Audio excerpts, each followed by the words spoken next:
Okay, now I'm going to try out another new piece of equipment. This is, what do they call it? A JF-01 FPV all-in-one camera transmitter from GearBest. And that's it.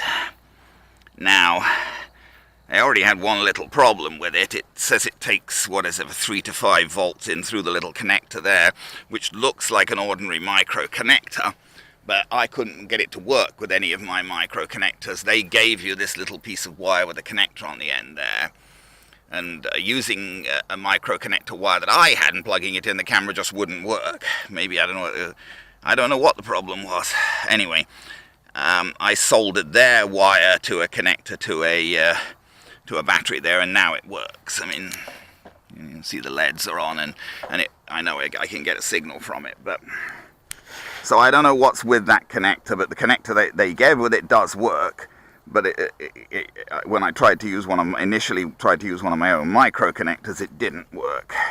Now, I've got this set up in a rather strange way with the camera on one side of because there's nowhere flat on top of this plane to stick the camera to. There's an FPV version of this plane where the FPV equipment sort of goes right in the front, but I didn't buy the FPV version. I just bought the, what they call the standard version.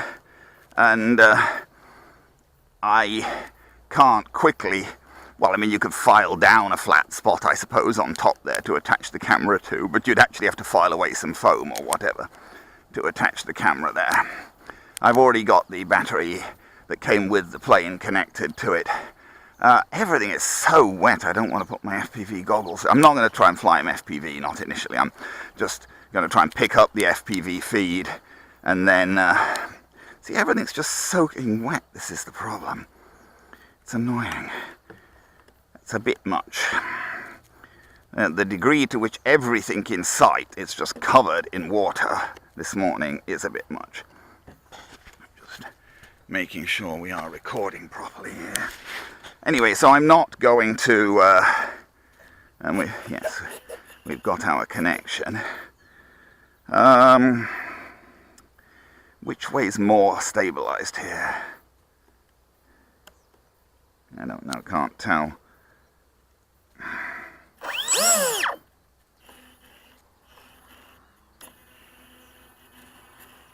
Damn it. The problem is every way is stabilized. Okay, that's the less stabilized way, because we want the less stabilized way. Honestly, the stabilization on this guy's more of a nuisance than an asset. You really want the less stabilized way. It's actually kind of hard to fly him in the stabilized way because he keeps fighting you all the time. Oh, well, we got a feed already. And there's the feed from the camera. Well, I was testing it at home, so that's not deeply surprising. And we'll switch to DVR mode. Yes, so we've got a DVR feed. So we'll start the DVR recording. 1, 2, 3, 4. So I'm just going to leave that recording, and I'm going to try and fly him a bit, just to see how the video looks from the camera and things. I'm not going to try and fly him FPV now. I mean, obviously this is leading up to the intention of probably trying to fly him FPV at some point. See, why he's trying to turn himself to the right there, I don't know. And this is with the low stabilization, with the less stabilization. It's one thing, it's a bit weird, this plane. The throttle cut doesn't work on the transmitter, which I keep complaining about. It says hold throttle, but it doesn't work. And the stabilization is wacky. When you put the higher level of stabilization on, it really keeps fighting you. It keeps trying to level itself even when you don't want to. And even with the lower level of stabilization, it's got a fair amount of stabilization. Oh, well, let's see what we can do here. Oh, get up there. Jesus, really, that little camera makes that much difference to the weight? He really didn't want to take off there, did he? It doesn't feel bad in the air, but he didn't want to take off, and he takes off from the ground usually like that quite easily. So I think that must be partially because just the weight of the camera, the extra weight of the camera, and the battery. And as I say, this is in the lesser. He only has 2 flight modes. Although you can, as I keep saying, and I haven't got round to doing it, you can reprogram the transmitter. So I could turn the stabilization. It's a programmable transmitter. It's a I forget what they call it. It's XK's own transmitter, but it's Futaba SFHSS protocol, and it has 10 model memories, and it is programmable, so you can turn down the gyro gains. Basically, it's just a gain.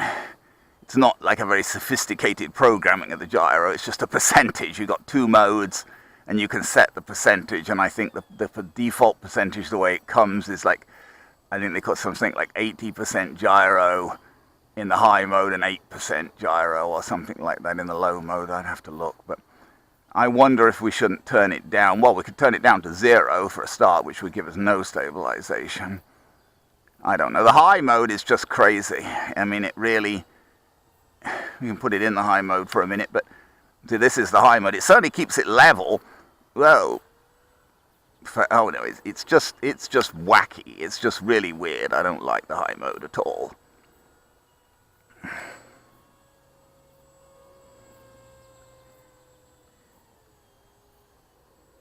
It's for one thing, when you try to take off in the high mode, you try to lift off. You're trying to give it up elevator to lift, and it keeps trying to push the nose down on you. So it takes off in a series of porpoising waves, and it seems almost impossible to avoid that. Well, I guess if you tried to take off extremely gently, maybe with very little up elevator, it might work. But generally speaking, you know, most people, you're giving it some power, you're giving it some elevator, you're trying to climb away from the ground, and it keeps trying to push you level again. The stabilization. So for taking off, you're most definitely better off in the lower stabilization mode. In fact, for most things, you're better off in the lower stabilization mode. I should try custom programming a mode. I don't know. Well, we could try it with 0 stabilization. I mean, should fly okay with 0 stabilization, and I'm not sure whether the stabilization's doing good or not. It's trying to keep the plane level. I mean, it's what it's doing. It's applying counter commands to try and keep the plane level in varying degrees.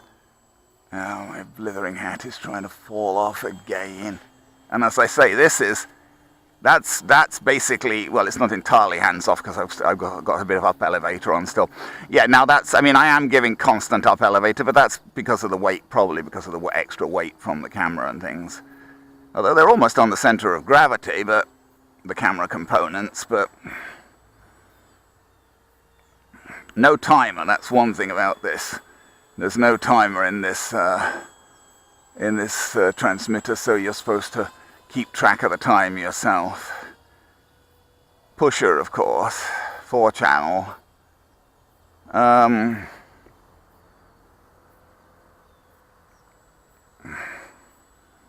as I say, this is in the less stabilized mode. But it's a bit weird the way it flies, honestly. Let's try a loop. Yeah, he certainly loops quite cheerfully. When you give him more throttle, he's a lot more positive. But then he's, you know, I mean, he's also supposed to be able to glide, vaguely. Well, I suppose maybe expecting him to glide a lot with the camera on, maybe, I don't know. That's gliding. He should be able to glide somewhat. I mean, he's sort of, you know, kind of like a powered glider somewhat. But he's not much of a glider. He never was. He can glide, but he's not much of a glider, really.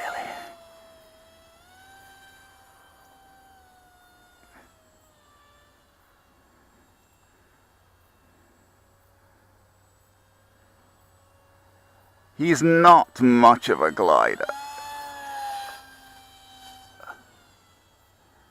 But he's, you know, he's got... And you can control him. You can make him do things. You can make him roll and you can make him loop and whatever. But, you know, I can't help feeling his stay. I should program... I should change the programming. Just make a note of what it is so I can put it back if I want and change the programming, you know, maybe change it so that the upper mode is stabilized like the lower mode now, and the lower mode is stabilization completely off, and see how that goes. Because I'm not all that happy with it the way it is. I mean, the upper mode don't really like at all the more stabilized mode, and it is gliding again now. And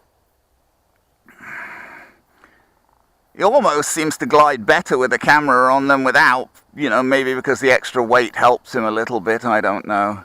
But the problem is, you see, he's not really, although he's gliding quite smoothly, he's not staying up, he's coming down quite quickly, he's descending quite fast. Actually, we should probably land him now anyway. I don't know how long I've been flying for, and this was only meant to be a little test in any case, so I probably should land him in any case. Yeah, that's another thing with him. He has a distinct tendency, he will stall, and he has a distinct tendency to drop a wing when he stalls. I mean, you can glide him, but if you pull the nose up too far when you're gliding him, he just stalls, and when he stalls, he drops a wing.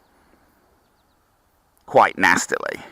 Oh, famous last words. So I brought him in a little too hot there, and he bounced, but that's what he did it up there. He will bounce quite nastily, and I go to put throttle cut on, but it does me no good because the throttle cut doesn't work. Oh, it's a pusher, so it's fairly easy to keep your hand away from it, but still don't like it that the throttle cut doesn't work. Especially since they actually have the switch labelled hold throttle. See, I mean, and look how much and this is in the low stabilization mode. And you can see what it does. I mean, basically, it goes back, it tries to correct, and then if the thing stays there for a while, it gradually dies away. But it's trying to correct pretty darn strongly for any turn and whatever. Because if I put the throttle, if the rudder over, it lets me put it over, but I don't know. I should experiment. I have never got round to doing it, but that table is just, everything is so wet. This table's the least wet of them all, I guess. That's why I moved to using this one, because it seems to have, maybe just because it's most sponge-like and it's absorbed the moisture. Okay, so no timer, so don't really know how long we flew for. Reasonable sort of time. And, I left the, I need to turn off the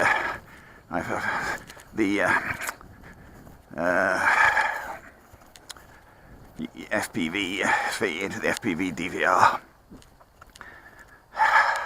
And we'll review that and see how it did. Well, there you go. So the FPV has recorded 9.5 minutes. So we'll turn that off now. The FPV recorded 9.5 minutes. So the flight, well, the flight went, and the flight was a bit longer than I thought. Maybe maybe a minute before minute. Still, the flight was probably 7 minutes or so. Anyway, we'll see, and we'll see how that FPV feed looks. And I might try before I try flying it actual FPV. I mean, I am going to try flying it FPV, but I think I might try monkeying around with that stabilization programming, as I said first, just to see if I like it better, because I'm not fond of the way the stabilization is programmed at the moment.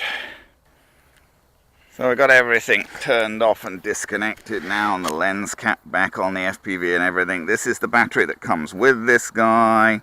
2-cell, 2000 milliamp hour, about a 7-minute flight there. And we're looking at 7.99, so you can't complain. I mean, they claim you can fly them for up to 45 minutes. 45 minutes I would be pushing it, but you'd have to be managing to get some serious gliding out of that if you were going to do that. But he does get pretty good battery life, it must be said. I mean, only to have gone down to just under 3.99 volts a cell after a 7-minute flight is pretty good. And that was not gliding much; it was mostly power on and whatever. See, it says FPV3 on it there, but the FPV version has a different nose with a specific place to put the camera in. I'm not sure about that as a way of putting the camera on. As I say, I'll review the FPV footage and see whether it looks like anything I would have felt comfortable flying with.